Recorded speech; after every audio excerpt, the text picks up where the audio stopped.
Welcome to another edition of Community Conversations. I'm Frederick County Executive Jan Gardner, and I'm very pleased today to have as my guest the Secretary of Transportation for the state of Maryland, Pete Rahn. Welcome, Pete. Thank you, Jan. It's wonderful to be here. So why don't we start off by having you introduce yourself to our viewers by telling them a little bit about yourself. Well, you know, I am a transportation geek. I love transportation. And so my background has been, I spent 8 years as the Secretary of Transportation in New Mexico. I was then recruited to lead the Missouri Department of Transportation, and I did that for 6 years. And then Governor Hogan's transition team reached out to me and asked if I'd be interested in coming to Maryland. As you can see, I thought that would be a great idea. Because you're here. Because I am here, and it's exciting for me. And I have to tell you, there's nothing I enjoy more than when I've had a job associated with a Department of Transportation.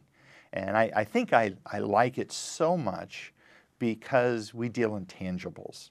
You know, there are many jobs, in fact, many state agencies that are dealing with intangibles. Mm-hmm. And so how do you ever know when you've actually made a difference? So I think your job is like that, in that you know when you're doing something, it makes a difference. Your constituents can see that you've made this difference, and you can as well in transportation. And so I like that. I know if I work hard and work with great people, we can make things happen.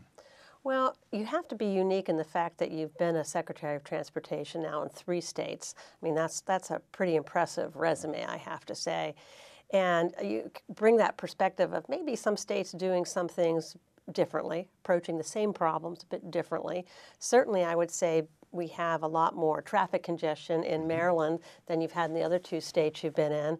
So do you bring that past experience to the job and try to apply some of that here to Maryland? You know, what I have found is that transportation tends to be transportation no matter where you are. Number one, there isn't a state, you know, in the United States that has enough resources to meet all of the demands. And so you're always having to allocate these limited resources toward insatiable wants. That was a definition of government I learned in college, and it makes perfect sense. So what I've found, though, is that with now this 3rd state, is that the similarities, which would surprise many people, between Missouri and Maryland are actually quite similar, in that both states have about 6 million population. Both states have 2 large urban centers that are demanding investments and are in competition with each other. And so in Missouri, that was Kansas City on one side and St. Louis on the other. And then, of course, here we have the Washington area and the Baltimore area. And what's even further interesting to me is the fact that Baltimore City, separate from Baltimore County, is exactly the same government structure as St. Louis, in which you have the city of St. Louis separate from St. Louis County. And so a lot of these issues are familiar, but certainly Maryland ratchets up these needs because of the tremendous congestion, and that congestion continues to grow. So for me, how are we going to impact congestion is job one. We are going to have to do that. Of course, with the understanding that safety is always there. Whatever we do, in any mode we do it in, we need to make sure that when we're done, that the transportation system is safer than it was previously. But congestion's huge, and of course... Well, we're happy to have you here to see our little corner of the world on that, too. Well, I-270 is, I don't know how many people have told me, and I've experienced, is the congestion on I-270, and that it is probably the worst congestion we deal with in the state. In this state. Now, you've been here for just a few months, so you're relatively new to the state. We're so excited that you've come to Frederick County so that we can show you our transportation needs, because I think seeing and having the visual is really very important to what you do. And it's a small state, but it's still a lot to familiarize yourself with. But what do you think some of the priorities are in terms of your work and what you're caring for from Governor Hogan? We know you just had the recent $1.97 billion announcement, and of course we're very excited that we have some portion of that happening here in Frederick County. So what priorities, what direction do you see the state going? Well, the governor during his campaign had said he believed that the state needed to invest more money in roads and bridges. And so the package that was just announced on June 25th reflects the governor's priorities. And that is, in fact, moving $1.3 billion from transit into highways and bridges. And so that package, when you look at it, I think is very well focused on those things that we need to deal with. So $500 million is directed at repairing roadways that have deteriorated. There's money in there that will allow MDOT to actually repair or replace every structurally deficient bridge on the state system within the state of Maryland. There's money in there to address flooding on our roadways. There's safety improvements for pedestrians.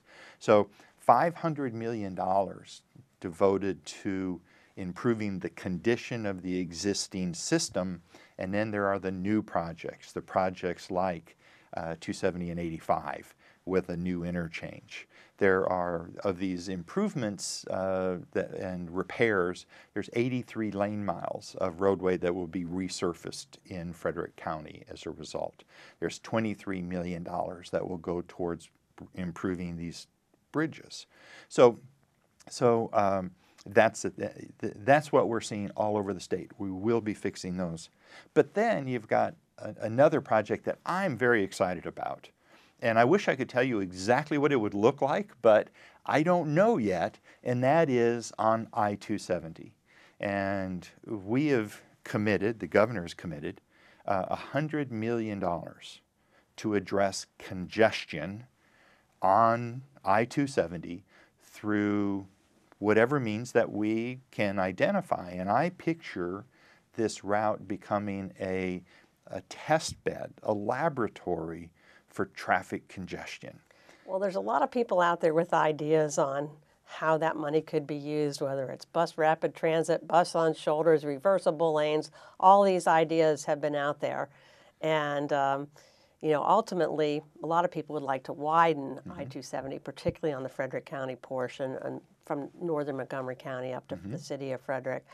And I know $100 million is not going to do that, but I think there are some interim improvements that can help make traffic move better. Well, there are technologies that are being used around the world that are making roadways perform better. And I want to open up a procurement that will be performance-based, in which we throw it open and we say, bring us your ideas how for this limited amount of money you are going to improve traffic flow. And I envision that this ultimately will involve active traffic management techniques that will respond to congestion. And that means even off of the interstate onto signalization at arterials to keep traffic from backing up onto the interstate. There's exciting technology out there that's in place, not in the United States. So I want to know, what can we do from Birmingham, England, which has probably one of the best advanced transportation systems in the world. What are they doing in Singapore? What are they doing where they have traffic actually even worse than we do, and they make it work? And so the idea is that if we can find that solution on I-270, and then how much of that from what we learn can we then replicate on other highways within the state? So to me, this is a project that I'm excited, but I don't know what it looks like yet. Well, we'll be interested in that, and hopefully we can play a role in shaping what comes out of that process. But I think it is a good idea to look at what technology can do. We're using technology actively in some other areas. We've seen technology on some of the toll roads that, tries to incentivize different uses at peak hours. So I'm sure there's some ideas out there that we haven't even really thought of yet. There are. So we just have to structure this in such a way that we'll be open to those ideas. It was interesting to me as I just returned from Asia with the governor on his trade mission, and while I was there, I took the opportunity to view how they were managing traffic in Seoul, South Korea, and then in Tokyo. And there are things, even on a very small scale, that I was able to observe that I think could make a difference for us. So this is one of those stand by, but Stay tuned. the goal is that we want to do this quickly. This is not going to be one of those 5-year projects. This is going to be something I want results, and I want results quickly. Fabulous, because that's what people who are sitting in traffic want to hear.